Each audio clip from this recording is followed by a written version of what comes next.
प्यारे बच्चों नमस्कार एंड स्वागत है एक बार फिर से आप सभी का आपका अपना प्यारा और पसंदीदा YouTube channel study with Ravi पर। प्यारे साथियों, आज का इस क्लास में आपको ज्यादा से ज्यादा क्वेश्चन सॉल्व कराएंगे जो आपके फाइनल एग्जाम के लिए काफी ज्यादा इंपॉर्टेंट होने वाला है। प्यारे साथियों, इस क्लास से आपके 10 ऐसे प्रश्न हैं जो निश्चित आपके एग्जाम में पूछे जाएंगे, तो बारीकी से देखिएगा। एक एक प्रश्न आपके एग्जाम के लिए, फाइनल एग्जाम के लिए काफी ज्यादा इंपॉर्टेंट होने वाला है। चलिए क्लास को स्टार्ट करते हैं। चैनल पर नए हैं लाइक सब्सक्राइब शेयर कर दीजिएगा। जैसा कि इंटर में हमने सभी क्लास के जितने भी ऑब्जेक्टिव क्वेश्चंस कराए थे, सभी क्लास से, हर एक क्लास से साथियों 5 से 10 क्वेश्चंस पूछे ही गए हैं, याद रखिएगा। तो 10th वालों के लिए भी काफी ज्यादा उम्मीद से इस सभी प्रश्न को लाया गया है और निश्चित रूप से आपके फाइनल एग्जाम में पूछने जा रहा है। पहला सवाल आपकी स्क्रीन के सामने है और फटाफट से क्या करना है, आपको आंसर कमेंट बॉक्स में बताते चलना है। सभी भाई बहन दोस्तों के पास आज की क्लास को शेयर कर देना है। पहला सवाल है प्यारे विद्यार्थियों कि किस दर्पण की फोकस दूरी धनात्मक होती है। जी हाँ प्यारे साथियों, कौन सा ऐसा दर्पण है जिसका जो है फोकस दूरी प्यारे विद्यार्थियों धनात्मक होती है, जरा बताने का आप लोग प्रयास कीजिएगा। चलिए बताते हैं हम आपको कि कौन सी ऐसी दर्पण है जिसकी फोकस दूरी प्यारे विद्यार्थियों धनात्मक यानी पॉजिटिव होती है। तो याद रखिएगा, अवतल दर्पण। जी हाँ प्यारे विद्यार्थियों, अवतल दर्पण जो है इसकी क्या होती है, फोकस दूरी हमेशा धनात्मक होती है और बार बार आपके बिहार बोर्ड के एग्जाम में पूछा गया है और इस बार यानी 2024 के जो ये एग्जाम आ रहा है आपके सामने, उसमें भी आपसे पूछा जा सकता है। तो ऑप्शन नंबर बी यहाँ पे याद रखिएगा। नेक्स्ट क्वेश्चन की बात कर ले हम लोग, तो दूसरा नंबर सवाल है आपके स्क्रीन के सामने और काफी ज्यादा इंपॉर्टेंट है, बार बार पूछा गया क्वेश्चन है और पूछा गया है प्यारे साथियों कि दर्पण की, कहता है कि दर्पण की फोकस दूरी f और वक्रता त्रिज्या r में क्या संबंध है। जी हाँ प्यारे साथियों, दर्पण की फोकस दूरी f और वक्रता त्रिज्या r। जी हाँ, वक्रता त्रिज्या आपको यहाँ पे कैपिटल R दिया गया है और फोकस दूरी f दिया गया है। तो इसमें क्या संबंध होता है, तो संबंध जो होता है बिल्कुल f बराबर r/2 होता है। ये फॉर्मूला होता है, इसे आप याद रखिएगा। काफी बार ये फोकस दूरी निकालने वाला फॉर्मूला आपसे पूछा गया है और इस पर न्यूमेरिकल भी आपसे पूछा जा सकता है। तो ऑप्शन नंबर बी इस प्रश्न के लिए याद रखिएगा। ऑप्शन नंबर बी जो होगा राइट आंसर आपके एग्जाम के लिए होगा और काफी एमबीबीआई प्रश्न है, बार बार ये सवाल आपके बिहार बोर्ड के एग्जाम में प्यारे विद्यार्थियों पूछा गया है। अगला सवाल पे जरा हम लोग फोकस करते हैं जो काफी ज्यादा इंपोर्टेंट है आपके फाइनल एग्जाम के लिए। जी हाँ दोस्तों, तीसरा नंबर सवाल आपके स्क्रीन के सामने कहता है कि सामान्य दृष्टि के लिए स्पष्ट दृष्टि की न्यूनतम दूरी। प्यारे विद्यार्थियों, एक तो यहाँ पे न्यूनतम दूरी आपसे पूछा गया है, इससे एक क्वेश्चन बन सकता है। या दूसरा आपसे अधिकतम दूरी भी पूछा जा सकता है। कौन सा? अधिकतम, मैक्सिमम दूरी भी आपसे पूछा जा सकता है, याद रखिएगा। अधिकतम दूरी जब आपसे पूछा जाएगा प्यारे विद्यार्थियों तो आप क्या बताइएगा? अनंत बताइएगा। अधिकतम जब पूछेगा तो डायरेक्ट क्या बताइएगा? अनंत बताइएगा। लेकिन यहाँ पे आपको क्या पूछा गया है? स्पष्ट दृष्टि की न्यूनतम दूरी पूछा गया है प्यारे विद्यार्थियों। कौन सा पूछा गया है? न्यूनतम दूरी। तो न्यूनतम दूरी जो होती है, कम से कम जो होती है प्यारे विद्यार्थियों, बिल्कुल ऑप्शन नंबर यहाँ पे 25 सेंटीमीटर। ध्यान से देखिएगा, काफी ये घुमावदार क्वेश्चन से, आप कंफ्यूज खाइएगा, कभी 25 मीटर मारिएगा तो कभी 25 मिलीमीटर, लेकिन सेंटीमीटर में होता है। कितना होता है? 25 सेंटीमीटर। इससे कम जो है आप वस्तु को अपने आंख से नजदीक और लाकर नहीं देख सकते। जी हाँ, मान लीजिए आपका आई है, ठीक है, और यहाँ पे क्या है? एक वस्तु है, ठीक है, जो आई से मात्र 25 सेंटीमीटर के क्या है? दूरी पे है। अगर इस वस्तु को अपने आई के नजदीक और लाना चाह रहे हैं तो ये वस्तु जो है प्यारे विद्यार्थियों आपको स्पष्ट नहीं दिखाएगा और धुंधला दिखना स्टार्ट हो जाएगा। तो ये स्पष्ट दृष्टि की क्या है? न्यूनतम दूरी है 25 सेंटीमीटर। अधिकतम पूछेगा तो अधिकतम आप जानते हैं, जब आप आंख खोलकर देखते हैं तो आप अनंत तक देख सकते हैं। जी हाँ दोस्तों, जब आप तारा की ओर देखते हैं, आसमान की ओर, तो आप अनंत तक ऐसा महसूस करते हैं कि हम देख सकते हैं। तो सामान्य दृष्टि की न्यूनतम दूरी अगर आपसे पूछे तो 25 सेंटीमीटर, अगर अधिकतम पूछे तो अनंत यानी इन्फिनिटिव यहाँ पे याद रखिएगा। चलिए, काफी ज्यादा इंपॉर्टेंट क्वेश्चन है और बार बार पूछा गया सवाल है, निश्चित रूप से इस बार भी आपके पेपर में ये सवाल पूछा जा सकता है। चौथा नंबर सवाल पर जरा हम लोग फोकस करते हैं जो काफी ज्यादा इंपॉर्टेंट है और बार बार पूछा भी गया है। प्यारे साथियों चौथा नंबर सवाल काफी बड़ा है और ऑप्शन नीचे है, पहले क्वेश्चंस को पढ़ लेते हैं। कहता है श्वेत प्रकाश का कौन सा रंग वर्ण यानी जिसकी प्रिज्म से गुजरने का पदार्थ सबसे कम झुकता है, यानी सबसे कम रिफ्लेक्शन किसका होता है, सबसे कम कौन झुकता है, ये आपसे पूछा गया। तो सबसे जो कम झुकता है प्यारे विद्यार्थियों लाल झुकता है। लाल जो होता है कहता है हम कम झुकेंगे। मान लीजिए आपके पास क्या है, प्रिज्म है, ठीक है, प्रिज्म है, श्वेत प्रकाश यहां से आया प्यारे विद्यार्थियों, और जब यहां से आता है तो इस प्रकार से मुड़ता है, इस प्रकार से मुड़ता है, और क्या होता है इधर क्या होता है, सबसे नीचे तो बैगनी होता है, उसके बाद फिर दूसरा कलर होता है दूसरा, और सबसे जो स्टैंड लाइन में होता है प्यारे विद्यार्थियों इधर रेड होता है। लेकिन सबसे ज्यादा झुकता है कौन होता है, यहाँ पे बैगनी होता है, याद रखिएगा। सबसे कम जो झुकता है प्यारे विद्यार्थियों, जी हाँ, कम, सबसे कम अगर आपसे पूछा जाएगा तो लाल यानी रेड लाइट, याद रखिएगा प्यारे विद्यार्थियों। काफी बार ये सवाल आपके फाइनल एग्जाम में पूछा गया और इस बार भी ये क्वेश्चन आपसे पूछा जाएगा 100%। चलिए अगला सवाल पे जरा फोकस करते हैं जो काफी ज्यादा इंपॉर्टेंट है एंड बार बार पूछा गया। कहता है कि मानव आंख, जी हाँ दोस्तों, मानव आंख की रेटिना द्वारा बनाई गई छवि होती है, यानी मानव की आंख पर अगर किसी वस्तु की रेटिना द्वारा अगर बनाई गई छवि, प्रतिबिंब अगर बन रही है कोई चीज का प्यारे विद्यार्थियों, आप इमेजिन कीजिए तो वो कैसा हो सकता है, आभासी और सीधा होगा, यानी उस वस्तु को सिर्फ हम आभास कर रहे हैं और सीधा बन रहा है उसका प्रतिबिंब, या वास्तविक है, मतलब वो जो प्रतिबिंब हम आपके आंखों पे बन रहा है वो वास्तविक है और लेकिन उल्टा है, क्या वह आभासी है, क्या उसको हम आभास कर रहे हैं और उल्टा प्रतिबिंब है, क्या वास्तविक है और सीधा है। तो ये जो क्वेश्चंस आपके एग्जाम में पूछा जाता है, काफी बार पूछे गए सवाल है, याद रखिएगा। मैं बार बार यहाँ पे जिक्र कर रहा हूं आपसे, ऐसे क्वेश्चंस को याद रखिए जरूर। कहता है कि मानव आंख के रेटिना द्वारा बनाई गई जो छवि होती है, प्रतिबिंब होती है प्यारे विद्यार्थियों, हमेशा तो वास्तविक होती है। जी हाँ दोस्तों, आप किसी वस्तु को हमेशा वास्तविक में देख सकते हैं, आभास उसका कुछ भी नहीं कर सकते हैं आप आंख पर, तो वास्तविक देखिएगा किसी वस्तु को। लेकिन जब किसी वस्तु को देखते हैं तो वो उल्टा आपके छवि पर, आपके रेटिना पर उल्टा दिखाई देता है, और मस्तिष्क में जब जाता है प्यारे विद्यार्थियों तो मस्तिष्क उसको सीधा करके देखता है। तो याद रखिएगा वास्तविक होता है लेकिन कैसा होता है, उल्टा होता है। तो ऑप्शन नंबर बी जो होगा बिल्कुल राइट होगा। मैं बार बार जिक्र कर रहा हूं, ये जो सवाल है प्यारे साथियों आपके एग्जाम में प्यारे बच्चों पूछा जाएगा निश्चित रूप से।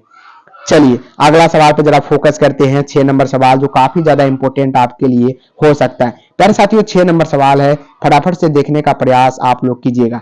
कहता है कि आकाश का रंग नीला प्रतीत होता है। जी हाँ दोस्तों, आकाश का जो रंग है वो नीला प्रतीत क्यों होने लगता है, क्या प्रकाश के परावर्तन के कारण, प्रकाश के प्रकीर्णन के कारण, प्रकाश के अपवर्तन, या इनमें से कोई नहीं। तो ये जो सवाल है ये भी सवाल काफी बार आपके पूछे गए, यानी PYQ में सबसे ज्यादा बार यह सवाल जो है पूछा गया है, इसलिए मैं बार बार जिक्र कर रहा हूं कि इस क्वेश्चन को ध्यान पूर्वक देखिए। क्लास अगर अच्छा लग रहा है तो लाइक सब्सक्राइब तो बनता है, फटाफट से आप लोग लाइव क्लास को शेयर कर दीजिए सभी भाई बहन दोस्तों के पास जितने भी है ग्रुप सभी में, ताकि इस लास्ट समय में अपनी तैयारी को और अच्छे तरह से इस सेट के माध्यम से तैयार कर सके। और 90% अगर लाना है तो आज से ही जुड़ जाइए स्टडी विथ रवि के साथ। तो आकाश का जो रंग है प्यारे विद्यार्थियों नीला प्रतीत होता है। जी हाँ दोस्तों, नीला प्रतीत होता है। तो क्यों ऐसा होता है, तो आपको पता है प्रकाश के प्रकीर्णन के कारण। ऐसा क्यों होता है, तो प्रकाश के प्रकीर्णन के कारण आकाश का रंग जो होता है नीला प्रतीत होने लगता है, याद रखिएगा। नेक्स्ट क्वेश्चन की बात करते हैं तो कहता है किसी दर्पण से वस्तु का प्रतिबिंब बड़ा बनता है। प्यारे विद्यार्थियों कौन सा ऐसा दर्पण है जिसे वस्तु का जो प्रतिबिंब है वो बड़ा बन जाता है। यानी मान लीजिए आपके सामने प्यारे विद्यार्थियों, मान लीजिए इस छोटा सा वस्तु है, इसके आगे आपने एक प्रतिबिंब लगाया और जब प्रतिबिंब पर ये जो फिगर बनता है प्यारे विद्यार्थियों ये बड़ा बनता है। वस्तु तो छोटा है लेकिन फिगर क्या है, बहुत बड़ा बना, प्रतिबिंब कैसा बना, बड़ा बना। तो ऐसा किसमें संभव है, समतल दर्पण में, अवतल दर्पण में, उत्तल दर्पण में, इनमें से कोई नहीं। तो याद रखिएगा ऐसा सिर्फ किसमें संभव होता है, अवतल दर्पण में। लेकिन यहाँ पे आपको अवतल लेंस भी दिया जा सकता है जो कि गलत हो जाएगा। 100% अवतल लेंस अगर दिया जाएगा तो आप लोग राइट न लगा के गलत कर बैठेंगे वहां पे। लेकिन दर्पण याद रखिएगा, कभी भी वस्तु का प्रतिबिंब अगर कोई बनाता है बड़ा तो दर्पण बनाता है। अवतल दर्पण क्या होगा, इसका राइट आंसर होगा ऑप्शन नंबर क्या होगा, बी जो होगा बिल्कुल यहाँ पे राइट जवाब इसके लिए होगा। उत्तल दर्पण की बात करेगी प्यारे विद्यार्थियों तो ये छोटा प्रतिबिंब बनाता है छोटा प्रतिबिंब बनाता है। इसका बात करेगा यूज कहाँ होता है प्यारे विद्यार्थियों, उत्तल दर्पण का। तो बाइक जो होता है प्यारे विद्यार्थियों, बाइक के जो आप पीछे देखते हैं यानी आपके हैंडल के ऊपर जो एक लेंस लगा हुआ रहता है, सॉरी दर्पण लगा रहता है, उत्तल दर्पण रहता है, जो आपके पीछे वाली वस्तु को प्यारे विद्यार्थियों बहुत ही छोटा करके दिखाने का प्रयास ये दर्पण आपको करता है। तो ये बाइक में यूज किया जाता है, लेकिन इसके लिए ऑप्शन नंबर बी जो होगा बिल्कुल राइट आंसर होगा। चलिए अगला सवाल की बात करें तो कहता है 8 नंबर क्वेश्चन कहता है प्यारे विद्यार्थियों, जूम आउट तो करना पड़ेगा क्योंकि क्वेश्चंस जो है बहुत ज्यादा डबल है, लेकिन क्वेश्चंस काफी इंपॉर्टेंट है। कहता है निम्नलिखित में से कौन सा लेंस निकट दृष्टि दोष को ठीक करने के लिए उपयोग किया जाता है। तो निकट दृष्टि दोष है अगर आपके पास और उसको अगर ठीक करना है तो हम लोग उसके लिए अवतल लेंस का इस्तेमाल करते हैं। अवतल लेंस जो होता है, यहाँ पे लेंस देखिएगा, ध्यान से पढ़िएगा, कभी भी दृष्टि दोष के लिए लेंस का इस्तेमाल किया जाता है, न कि दर्पण का। तो ऑप्शन नंबर इसके लिए यहाँ पे सी जो होगा राइट आंसर होगा। चलिए 9 नंबर सवाल जो काफी ज्यादा इंपॉर्टेंट है, आपके फाइनल एग्जाम के लिए पूछा गया कि निम्नलिखित में से कौन उपकरण वैद्युत धारा की उपस्थिति दर्शाता है। तो कौन सा ऐसा उपकरण है जो वैद्युत धारा की उपस्थिति को दर्शाता है? क्या वो गैल्वेनोमीटर है, मोटर है, जनरेटर है, वोल्ट मीटर है? तो प्यारे विद्यार्थियों, वैद्युत धारा के जो उपस्थिति को दर्शाता है वो क्या है? बिल्कुल गैल्वेनोमीटर है। क्या है? गैल्वेनोमीटर, जो आपके ऑप्शन नंबर यहाँ पे ए में देखने को मिल रहा है। क्या है वो? गैल्वेनोमीटर। याद रखिएगा ऑप्शन नंबर ए राइट होगा 100%। ये सवाल आपके बोर्ड एग्जाम में पूछे जा सकते हैं। चलिए कहता है दाएं हाथ की अंगूठी के नियम को किसने प्रतिपादित किया। काफी बार ये सवाल आपके बिहार बोर्ड के एग्जाम में पूछा गया कि दाएं हाथ के जो अंगूठा होता है प्यारे विद्यार्थियों, इस नियम को किसने प्रतिपादित किया था। जी हाँ, काफी एमबीबीआई सवाल है और निश्चित रूप से ये आपसे पूछा जा सकता है। याद रखिएगा वीवीआई एमबीबीआई क्वेश्चन है। तो दाएं हाथ के अंगूठे का जो नियम है किसने प्रतिपादित किया? बिल्कुल यहाँ पे याद रखिएगा मैक्सवेल का नियम है। किसका है प्यारे विद्यार्थियों? मैक्सवेल का। अगला सवाल की बात करें हम लोग, विभवांतर का एसआई मात्रक पूछा गया है, जो काफी बार आपके बिहार बोर्ड के एग्जाम में पूछे जा चुके हैं। विभवांतर का प्यारे विद्यार्थियों एसआई मात्रक, तो विभवांतर का जो एसआई मात्रक होता है क्या होता है? वाट होता है, ओम होता है, एम्पियर होता है, कूलॉम होता है।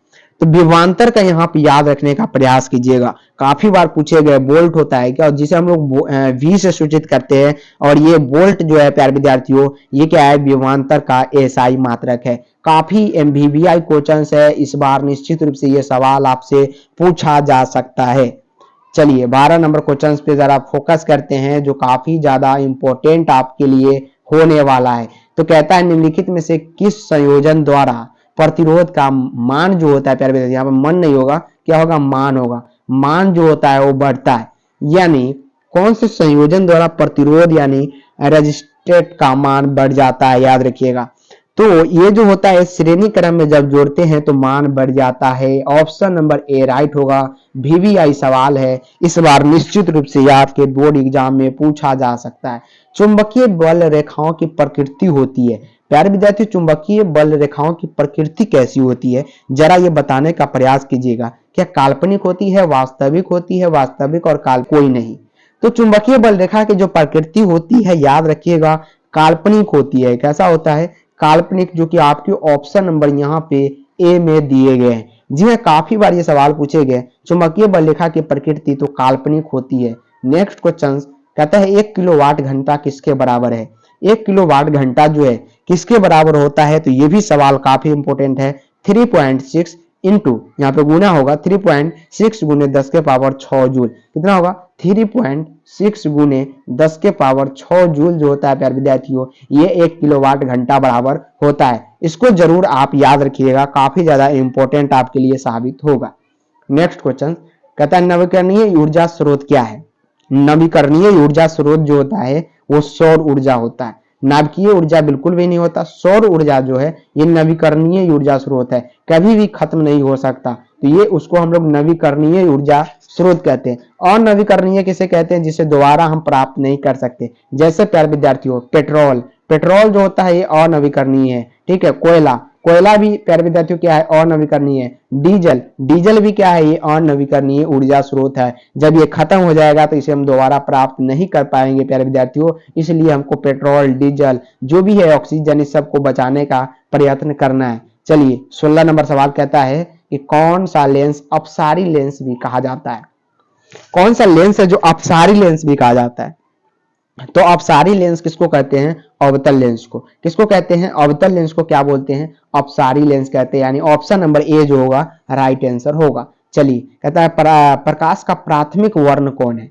यानी प्राथमिक रंग जो होता है वो कौन है? प्रकाश का। जी हाँ, प्रकाश का जो प्राथमिक रंग होता है प्यारे विद्यार्थियों, वो लाल भी होता है, नीला भी होता है और हरा हरा भी होता है। क्या होता है? रेड होता है, ब्लू होता है और हरा यानी ग्रीन होता है। तो यहाँ पे आरबी जी याद रखिएगा, मतलब आर से रवि, बी से भूषण, जी से गुप्ता। जी हाँ, जैसे मेरा नाम है रवि भूषण गुप्ता, उस ट्रिक से आप याद रख सकते हैं। और ये प्राथमिक वर्ण होता है प्रकाश का, याद रखिएगा। आरबी जी याद रख लीजिएगा, ये आपके लिए एक ट्रिक हो जाएगा।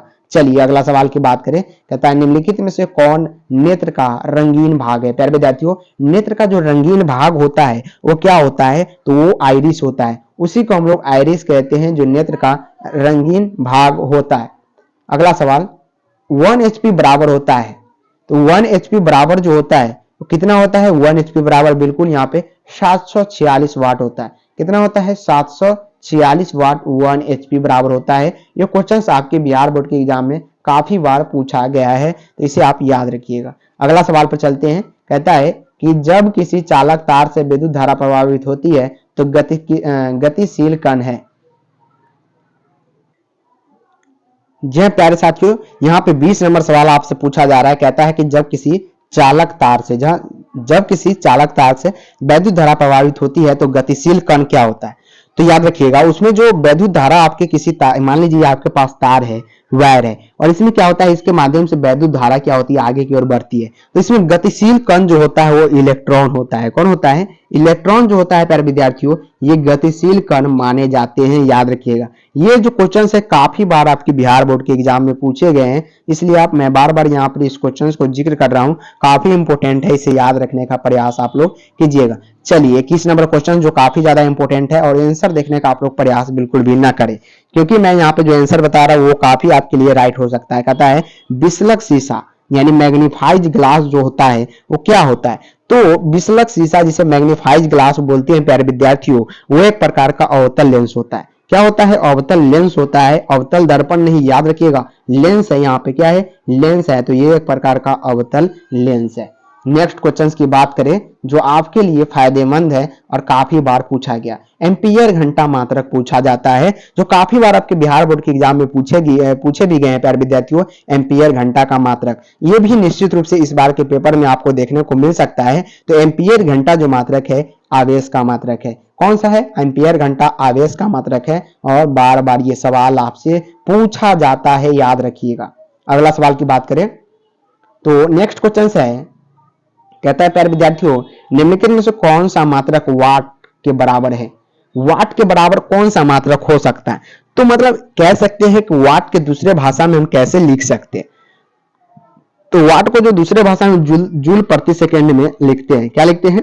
जूल प्रति सेकंड में वाट को हम लोग लिखते हैं। यानी ऑप्शन नंबर ए जो होगा राइट आंसर होगा। अगला सवाल की बात करें, वैद्युत धारा का मात्रक बताइए। वैद्युत धारा का मात्रक जैसा कि हमने बताया आपको एम्पियर होता है। वैद्युत धारा की मात्रक क्या होता है? एम्पियर होता है। और मैं बार बार जिक्र कर रहा हूं, ऐसे ऐसे प्रश्न को ही आप लोग एमबीवीआई मान के रखिए। और ये जो सवाल है आपके बिहार बोर्ड के एग्जाम में पूछे गए हैं, इस बार भी आपसे ये सवाल पूछा जा सकता है। नेक्स्ट क्वेश्चन, ग्लोबल वार्मिंग के लिए उत्तरदायी गैस का नाम बताइए। ग्लोबल वार्मिंग जो होता है आपके यहाँ, जिसके कारण टेम्परेचर में क्या होती है? वृद्धि हो जाती है, यानी तापमान वृद्धि होती है ग्लोबल वार्मिंग के कारण। तो इसके लिए उत्तरदायी कौन सा गैस माना जाता है? तो सबसे मुख्य गैस जो है प्यारे विद्यार्थियों कार्बन डाइऑक्साइड है। इसीलिए कहते हैं कि प्रदूषण न फैलाए, बिल्कुल इसे रोक के रखे, सावधानी रखे इससे। तो कार्बन डाइऑक्साइड जो है ग्लोबल वार्मिंग के लिए मुख्य उत्तरदायी माने जाते हैं। 26 नंबर सवाल जो काफी आपके लिए इंपोर्टेंट है और पूछे भी गए। कहता है शरीर में भोजन का पचना किस प्रकार की क्रिया है? जी हाँ दोस्तों, महा एमवीवीआई जिसे आप लोग बोलते हैं वही सवाल है। महा एमवीवीआई क्वेश्चन है और बार बार आपके बिहार बोर्ड के एग्जाम में पूछा गया सवाल है। तो शरीर में भोजन किस प्रकार की अभिक्रिया है? भोजन का पचना। तो भोजन का पचना जो एक प्रकार का क्या है? यहाँ पे अपचयन है। क्या है? अपचयन अभिक्रिया है। शरीर में भोजन का पचना पूछा गया है, किस प्रकार की अभिक्रिया है? तो अपचयन, उपचयन होगा, सॉरी उपचयन। क्या होगा? उपचयन, याद रखिएगा। क्या है? उपचयन अभिक्रिया है। ये काफी बार आपके बिहार बोर्ड में पूछे गए सवाल है। नेक्स्ट क्वेश्चन 27 नंबर कहता है कि कली चूना पर जब जल डाला जाता है, कली चूना जो होता है जब उस पर आप जल डालते हैं यानी वाटर डालते हैं तो अभिक्रिया कैसी होती है। तो प्यारे साथियों आपको पता होगा कली चूना क्या होता है, यहाँ पे बिना भीगा हुआ चूना होता है जिसे आप पत्थर के रूप में देखते हैं, ठीक है। और जब ये चूना पर आप लोग वाटर का छिड़काव करते हैं प्यारे विद्यार्थियों, इस पर जब आप वाटर इस प्रकार डालते हैं तो इसमें से एक उष्मा निकलती है भाप की तरह। आप लोगों ने इसको एज्यूम किया होगा अपने घरों में, जब डाला होगा पहले के जमाने में जब पुताई चलती थी दीवार की तो उसमें आप लोग काली चूना जो लाते थे और उसमें जब नादी में डाल के पानी डालते थे तो उसमें से उष्मा निकलती है, यानी एक प्रकार की क्या है ये उष्मा क्षेपी अभिक्रिया है। नेक्स्ट क्वेश्चन, निम्नलिखित में से कौन सबसे अधिक अभिक्रियाशील है, यानी सबसे ज्यादा अभिक्रिया वो कर सकता है। तो सबसे फटाफट जो अभिक्रिया कर लेता है वो कॉपर होता है। कॉपर प्यारे साथियों सबसे जल्दी अभिक्रिया कर लेता है, इसीलिए इस पर सबसे जल्दी जंग भी लग जाती है। अगला सवाल, चूना का रासायनिक सूत्र बताइए। काफी बार पूछे गए एमवीवीआई सवाल है आपके फाइनल एग्जाम के लिए, निश्चित रूप से इस बार ये सवाल आपसे पूछा जा सकता है। तो चूना का जो रासायनिक सूत्र होता है प्यारे विद्यार्थियों याद रखिएगा CA का OH का होल 2, CaOH का होल 2 याद रखिएगा। ये फॉर्मूला आपको निश्चित रूप से एग्जाम में देखने को मिल सकता है, CaOH का होल 2। नेक्स्ट क्वेश्चन कहता है कि लाल लिटमस पत्र को नीला कर देता है, उसका पीएच मान कितना होता है। तो पीएच मान आप याद रखने का प्रयास कीजिएगा। यहाँ पे क्या हो जाएगा, बिल्कुल यहाँ पे क्या होगा, ऑप्शन नंबर यहाँ पे 11 हो सकता है और यहाँ पे क्या वो 10 भी हो सकता है, यानी लाल लिटमस पत्र को जब नीला कर देगा तो वो क्षार होता है, याद रखिएगा। तो 11 और 10 दोनों हो सकता है। अगला सवाल की बात करते हैं जो आपके लिए काफी ज्यादा इंपॉर्टेंट साबित होगा। सिर्फ ऐसे ही प्रश्न को यहाँ पे आज डील किया जाएगा क्योंकि नजदीक है आपका एग्जाम और आप देने के लिए एकदम रेडी है। तो कहता है कि एल्काइन में कार्बन कार्बन के बीच कितने सहसंयोजक बंद होते हैं। एल्काइन जो होता है प्यारे विद्यार्थियों इसमें कार्बन कार्बन के बीच कितने सहसंयोजक बंद होते हैं। तो कार्बन कार्बन के बीच सिर्फ आपसे पूछा गया है कितने सहसंयोजक होते हैं, बिल्कुल यहाँ पे 3 होते हैं, 3 बॉन्ड होते हैं। एल्केन में सबसे पहले याद रखिएगा, एल्केन में तो फर्स्ट बॉन्ड होता है ये, उसके बाद एल्कीन जब आता है एल्कीन तो इसमें 2 बॉन्ड, और एल्काइन जब आता है तो इसमें 3rd बॉन्ड होता है। तो कार्बन कार्बन के बीच सहसंयोजन बंध कितना होता है, 3 होता है, याद रखिएगा। अगला सवाल है ग्लूकोज का आणविक सूत्र क्या है, जो काफी बार आपके बिहार बोर्ड में पूछा गया। ग्लूकोज का आणविक सूत्र तो ये तो बच्चा को याद रखता है कि कहो यहाँ पे कहो C6H12O6, क्या C6H12O6 यहाँ पे ग्लूकोज का आणविक सूत्र है। और जरूर याद रखिएगा, हल्के में मत लीजिएगा इसको क्योंकि ये सवाल आपसे पूछा जाएगा निश्चित रूप से। कहता है कि उच्च वसीय अम्लों के सोडियम लवण कहलाते हैं। उच्च वसीय अम्ल के सोडियम जो लवण होता है वो क्या कहलाता है, तो वो साबुन कहलाता है। क्या कहलाता है, साबुन। अगला सवाल की बात कर ले तो CHO अभिक्रिया मूलक को कहते हैं। तो ये जो रासायनिक सूत्र दिया गया है ये एल्डिहाइड का दिया गया है। CHO जब भी रहता है तो एल्डिहाइड रहता है, क्या रहता है, एल्डिहाइड। इस प्रकार रहेगा आपको और ये पूछा जाएगा, तो ये एल्डिहाइड का सूत्र है। अगला सवाल कहता है आवर्त सारणी के किस आवर्त में बाएं से दाएं जाने पर तत्वों की परमाणु त्रिज्या क्या होती है। अगर हम बाएं से प्यारे विद्यार्थियों बाएं से दाएं की ओर अगर हम जा रहे हैं तो तत्वों की परमाणु त्रिज्या जो होता है, त्रिज्या पे क्या प्रभाव पड़ता है, तो घटने लगता है। त्रिज्या जो होता है प्यारे विद्यार्थियों घटने लगता है, ये याद रखिएगा, काफी बार आपसे पूछेगा। थोड़ा डबल क्वेश्चन है इसलिए जूम आउट तो करना पड़ेगा इस क्वेश्चन में। निम्नलिखित तत्वों में से उनके अधातु गुण के अनुसार भारतीय क्रम अनुसार धातु क्रम में जाए लिथियम, ऑक्सीजन, कार्बन, बेरिलियम और फेरिक, तो इसमें आप बताइए कौन सा क्रम इसके लिए सही होगा। ये क्रम आपके पास दिया गया है और अधातु गुण के अनुसार पूछा गया धातु क्रम में जाने के लिए। तो ये जो होगा ऑप्शन नंबर बी, लिथियम पहले होगा, उसके बाद बेरिलियम, कार्बन, ऑक्सीजन, फ्लोरीन, जो आपके ऑप्शन नंबर यहाँ पे बी में दिए गए। चलिए बात करते हैं अब उन क्वेश्चंस की जो आपके एग्जाम में बार बार पूछे गए। सिलिकॉन क्या है, तो सिलिकॉन जो है एक प्रकार का उपधातु है, काफी बार पूछा गया प्यारे विद्यार्थियों। क्या है सिलिकॉन, उपधातु है। क्या है, उपधातु है, याद रखिएगा। अगला क्वेश्चन कहता है कि कौन वैद्युतीय धनात्मक तत्व है। वैद्युतीय धनात्मक यानी पॉजिटिव की बात किया है, पॉजिटिव की बात किया है, प्लस की बात किया है। तो वैद्युत धनात्मक तत्व जो है इस प्रश्न के लिए ऑप्शन नंबर सोडियम बिल्कुल राइट आंसर होगा। सोडियम क्या होता है, सोडियम प्लस होता है, Na प्लस जिसे आप लोग बोलते हैं। इसी के साथ अगर क्लोराइड रहता है प्यारे विद्यार्थियों तो यहाँ पे क्लोराइड क्या होता है, Cl माइनस में रहता है, लेकिन सोडियम जो है ये प्लस होगा। अगला सवाल कहता है कि टिहरी बांध निर्माण किस प्रदेश में किया गया। तो तो टिहरी बांध निर्माण जो है ये कौन से प्रदेश में किया गया है? उत्तराखंड में किया गया। कौन से खंड में? उत्तराखंड में किया गया। काफी बार ये सवाल पूछा गया। चलिए, कहता है किस धातु को केरोसिन में डुबो कर रखते हैं? काफी एमबीबीआई सवाल है। जी हाँ, काफी ज्यादा एमबीबीआई है और काफी बार ये सवाल पूछा गया कि कौन से धातु को केरोसिन के तेल यानी मिट्टी तेल में डुबा के रखते हैं? तो वो होता है सोडियम। सोडियम को अगर आप खुले में छोड़ दीजिएगा तो ये जल जाएगा। तो सोडियम जिसे हम Na कहते हैं प्यारे विद्यार्थियों, Na कहते हैं। Na जो होता है सोडियम, ये क्या होता है? ये इसको केरोसिन के तेल में डुबा के रखा जाता है। Next question.